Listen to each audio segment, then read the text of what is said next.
Karamay sa inyong pagtagumpay. Congressman Erwin Cheng ng 5 Distrito.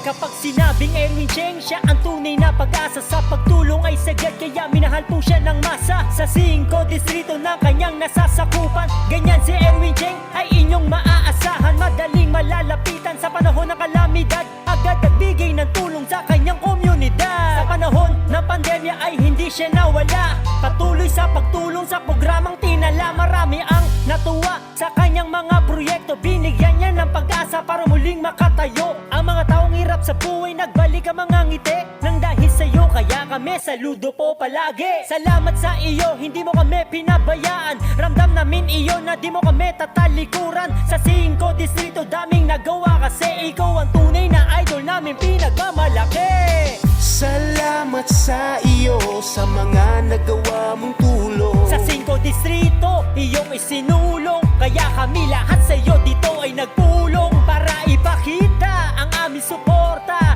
Erwin Cheng, para sa amin ikaw lang ang bida. Ikaw lang, ikaw lang, ikaw lang, ikaw lang, ikaw lang ang bida. Asahan mo, nandito lang kami sa'yo nakasuporta, bilang ganti sa'yo sa mga natulungan mong pamilya. Di matutumbasan ng kabaitan mong taglay, isang lapit lamang sa'yo, nandyan ka para umalalay. Hindi pa kitang tao para lang masabing mabuti, alam niya ng lahat ay wala po siyang pinipili. May kaya o mahirap, may posisyon man o wala, ganyan si Erwin Cheng, ang turing niya ay pamilya. Mangat lolo't lolo natin, #1 priority, lalo na sa mga taong merong disability. Libreng jeep na pasakay para sa mga libing, bureau assistant at medical na rin. Kapag merong kaarawan, agad po siya nandyan. Pahiram ng video, okay, pangate na tupuan. O diba, kay sarap sa ating pakiramdam kapag merong kang Erwin Cheng na ating masasandalan. Salamat sa iyo sa mga nagawa mong tulong. Sa 5 Distrito, iyong isinulong,